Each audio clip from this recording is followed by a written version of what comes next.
Hey fam, welcome to Babbling Tat. As always, I want to start off by saying thank you for being here, wherever you are and whatever you're doing right now.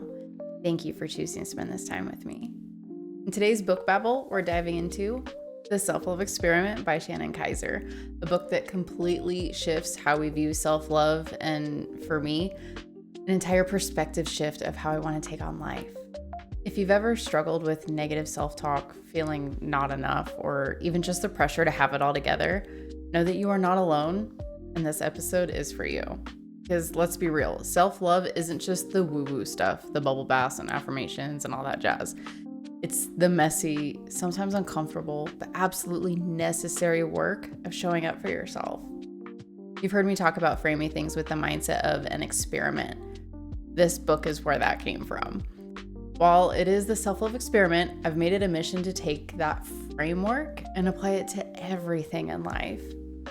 Viewing things as an experiment versus being scared to try or holding ourselves to a wild standard of wild success or pure failure, it allows us to be okay with whatever is not going entirely to plan or not working out altogether.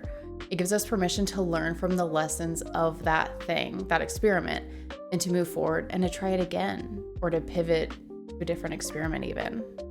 The experiment perspective allows us to embrace the why not throughout all aspects of our lives. Why not try that thing? Why not see if that thing makes you happy? Why not try something new? Why not readjust, pivot, and try again? Like literally, why not? My Westbrook peeps, you know. Shifting your mindset from success or failure to success or lessons opens up a whole new world. I mean, Edison learned 99 ways not to make a light bulb, right? All right, to the book. Self-Love Experiment is a personal and practical guide to overcoming self-doubt, fear, and negative self-talk. Shannon Kaiser shares her journey from battling eating disorders, depression, and self-criticism to finding peace, self-acceptance, and joy. The book is built around the idea that self-love is a process, not a destination. It's something we experiment with daily until it becomes a natural part of our lives. As someone that struggles with self-love, this book hit hard because it's not just about loving yourself when things are easy. It's about loving yourself through the hard days, the setbacks, and the moments when you feel unworthy. Everything starts and ends with how we treat ourselves. So we're going to break it down Cliff Note style first, so you get the core message of the book without having to read the whole thing, unless you want to, of course, and I'll link it down in the description for you. Then we'll go into the goods that she gives us at the end, the 15 self-love principles, because they're straight up life-changing. All right, so let's break this book down into its key core ideas. To start, self-love is a choice, not an outcome. Shannon emphasizes that self-love isn't about fixing yourself, but about learning to embrace where you are right now. It's not something we arrive at one day. It's a commitment to treating ourselves with kindness daily. She then talks about breaking free from self-sabotage. So many of us fall into patterns of self-sabotage, whether it's negative self-talk, procrastination, seeking external validation, whatever it may be. She encourages us to recognize these patterns and to replace them with healthier habits rooted in self-compassion. It's totally different when you do something from a place of love for yourself. And she talks about the power of reframing our thoughts, kind of like what I talked about last episode in controlling our soundtracks, right? She highlights how our inner dialogue really does shape our reality.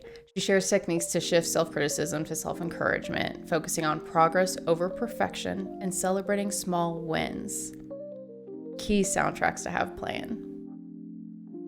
She then talks about letting go of fear and trusting the process. Fear keeps us stuck, whether it's fear of failure, judgment, or not being enough.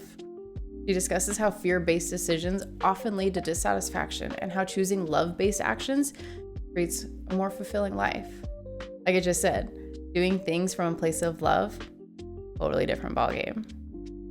She then continues to talk about prioritizing joy and what feels good.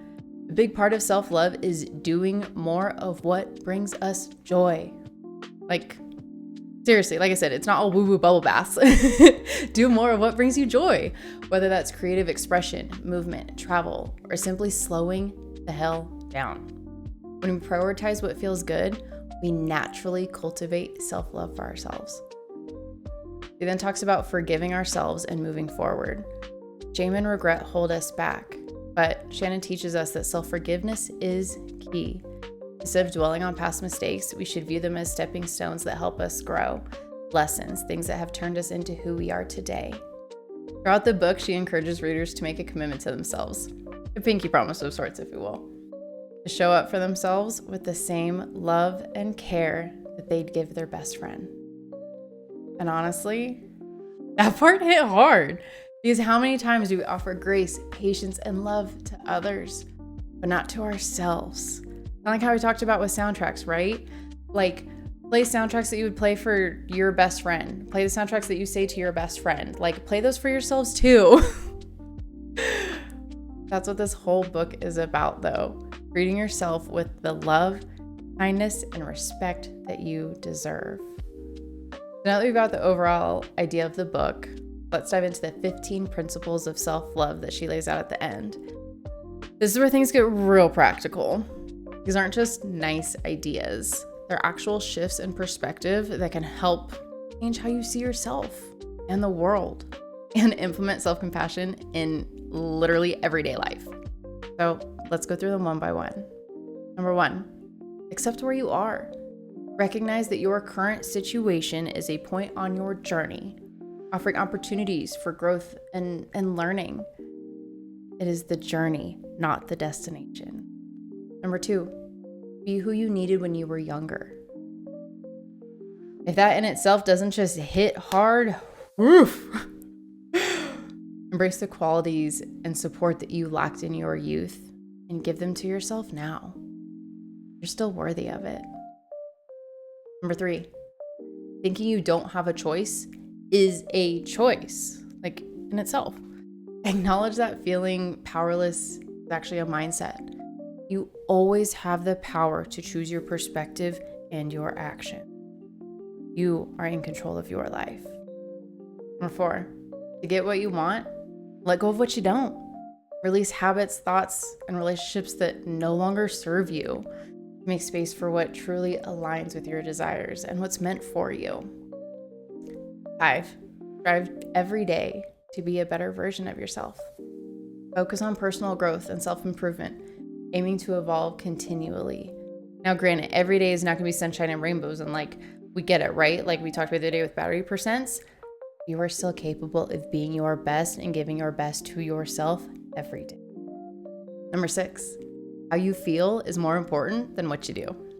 Prioritize your emotional well-being over external achievements, recognizing that the true fulfillment comes from within, not something on the outside. Number 7, own your uniqueness. Own your you-ness. Celebrate your individuality and understand that your distinct qualities contribute to your value. It's okay to be different. It's okay to be you. Number 8, turn rejection into redirection.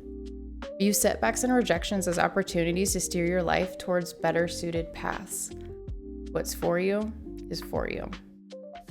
Number 9, let love lead. Make decisions based on love and compassion rather than fear and obligation.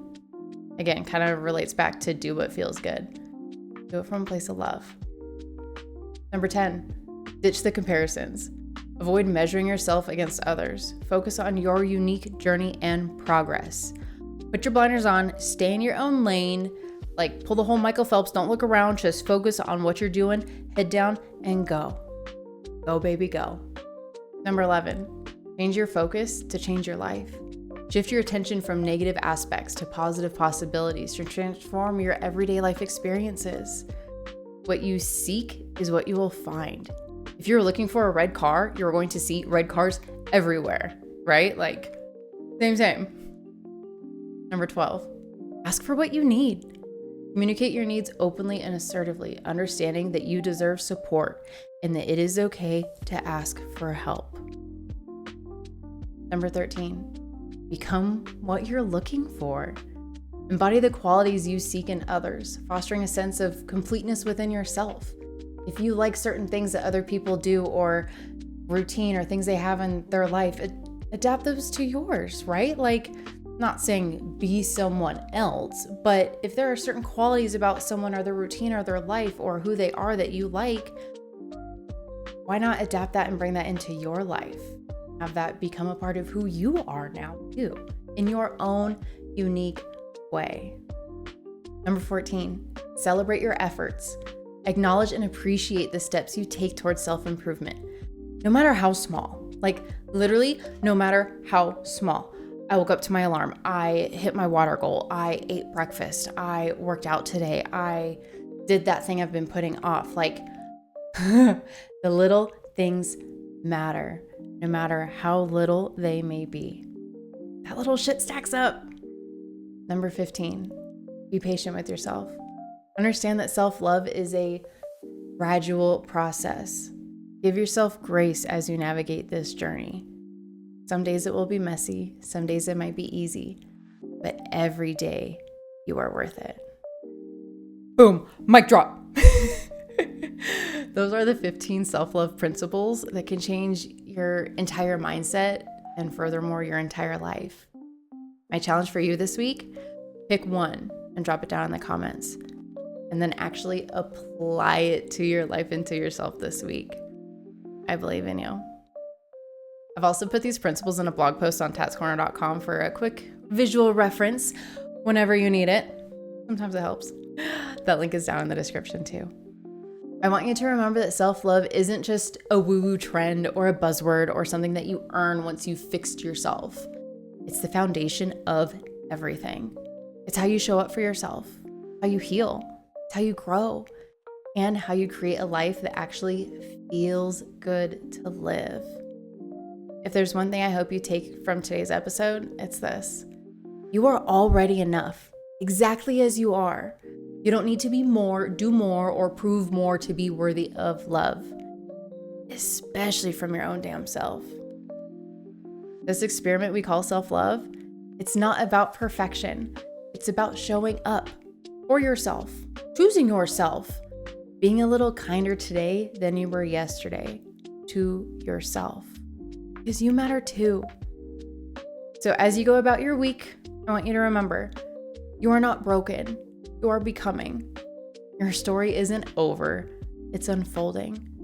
And no matter where you are right here, right now, you are worthy of love, especially your own. Now, go out there and be the badass, incredible soul you're meant to be. Thank you so much for spending this time with me today. If you enjoyed this episode, it would mean the world to me if you shared it with a friend or shared it on your socials and tagged me in the show.